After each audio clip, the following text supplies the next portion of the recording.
Modern Percussion Revolvers, Part 7B, Big Game Hunting. William Hovey Smith, 2011. I'm Hovey Smith.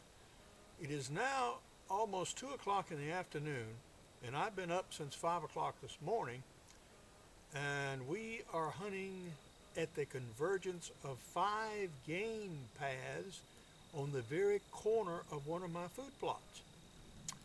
So I've got shots out here in front of me ranging between about 25 and 50 yards. Now we have had some success. Now this gun, the Buffalo Revolver by Pieta, has taken 5 squirrels and also a deer, although it took 2 shots to get the job done.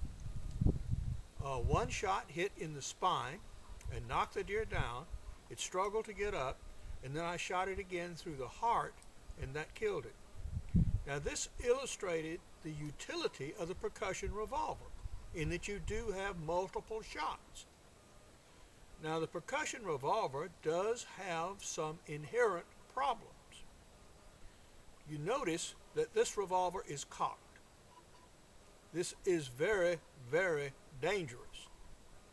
It is something I do for reasons that will become obvious in a second or two, but I cannot recommend that anyone else do. This is an easy way to get shot in the foot.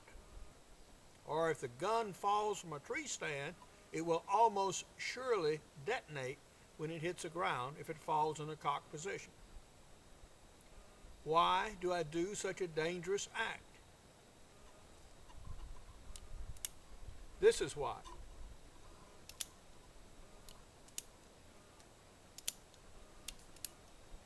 If you cock the revolver, you can hear the sounds of it being cocked. These are very close range deer. I'm attempting to shoot deer at between 10 and 35 or 40 yards. They can hear this sound. When I shot that deer, I was on the ground and it was horizontal from me and it was moving, and I took a sort of rushed shot. Had I cocked the gun, I guarantee it would have taken off at a dead run, and I wouldn't have had an opportunity at all.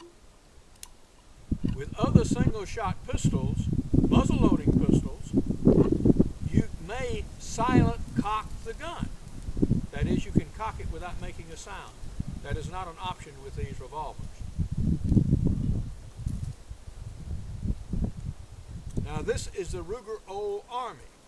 I have it loaded with a conical bullet, whereas the Pieta is loaded with a round ball.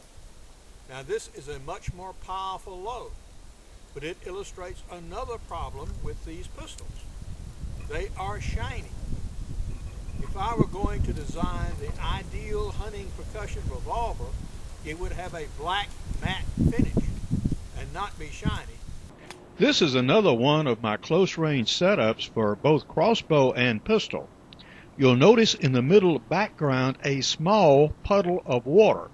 This is the only water on about this 4-acre tract, so deer come and use it. As you can see, it's really tracked up.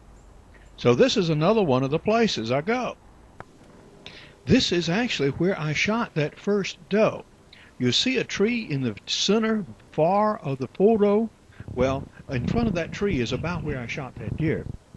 Now that deer was hit in the spine and knocked down, and you see the bullet hit right above the hammer, and then below the trigger guard you'll see the bullet through the heart. Now here I am setting up, getting ready for another shot. The deer is approaching to the front of me, and you'll see me slowly raise the pistol right now. Here we go. Deer is moving. Deer is moving in front. It's passing behind some trees, and when it gets behind a tree, you'll see me make a little more rapid movement. There we go. All right. Getting ready. I'm actually aiming at the deer right now and squeezing the trigger. It seems to take forever for that gun to fire, but you'll actually see it do the job. Okay. Getting ready. Getting ready. Getting ready. Whoa! All right. There it went. Oh.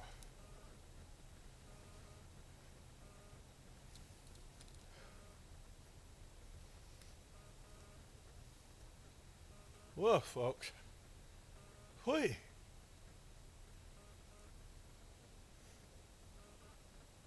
That was a recreation of a shot that I just made on a buck deer after about, oh, 6 trips with this gun trying to get a kill with it. Smallish buck, but it was time to really get this thing done and over with. Where I am is I'm in my woods. I'm only about, probably 1,500 yards from the house, I think. And we're in the change of a management practice. There are mature woods, open woods behind me, and I'm facing a cutover. And the deer will commonly walk along this cutover edge, and that's exactly what this buck did. He came from over there somewhere and then walked up and passed, and I couldn't get on him originally, so I sort of sat in an open space, waited till he walked up in it. He glimpsed me, he saw something strange. He actually came towards me. So I shot him facing through the point of this shoulder as he was angling away. And we're going to go up and find the buck right now. The shot itself, about 20 yards or so. He ran into the thick stuff, as you would expect. I heard him hitting and banging and crashing. And finally, a few minutes later, I heard a small stirring in the same place. So that was when I'm sure he breathed his last. So we're going to walk up and we're going to go take a look at him now. You can see how thick this stuff is in here. And you can easily visualize why deer love it. There's all kinds of cover, bedding areas. So these oaks are big enough now that they're dropping acorns. So you can walk straight by a deer here and in fact never see it. And right there is where he is. So let's go get him.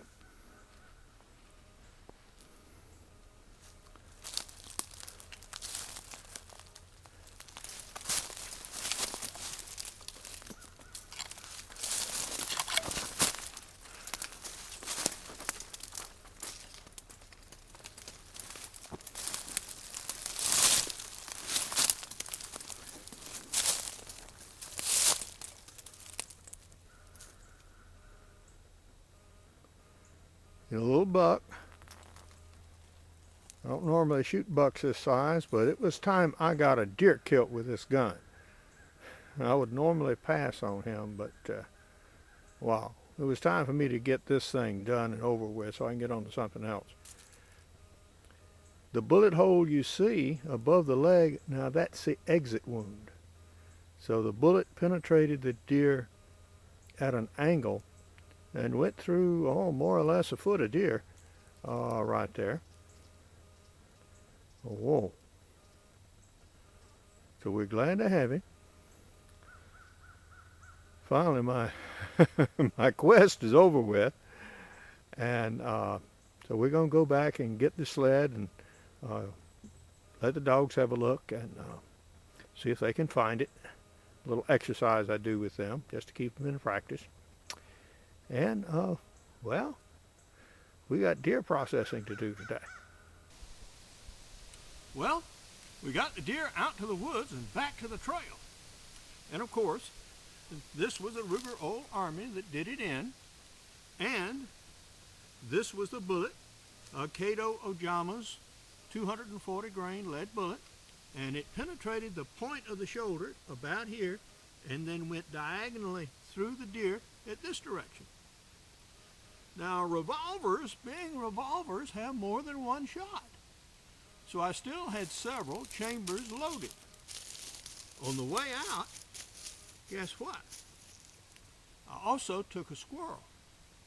Now, this squirrel was actually shot with the same load at a somewhat longer distance than I shot the deer, as it turned out. But it killed it quite dead, as you see. Now, one other thing.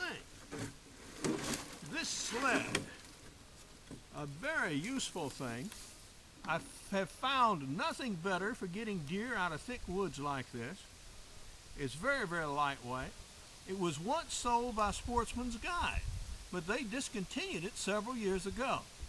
And I've patched it up, and I use it every year. And guys, we like these back. Hint, hint. So if you can find one, get one. They are very, very useful things to have. Well, we're going to drag this deer back home on the sled and then butcher it and put it in the freezer and eat it.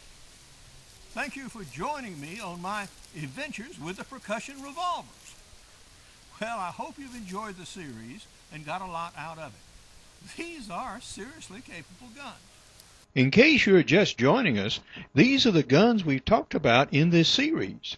They range from .22 caliber to .45. Well, now, this is Hovey Smith reminding you to hunt what you eat and eat what you hunt.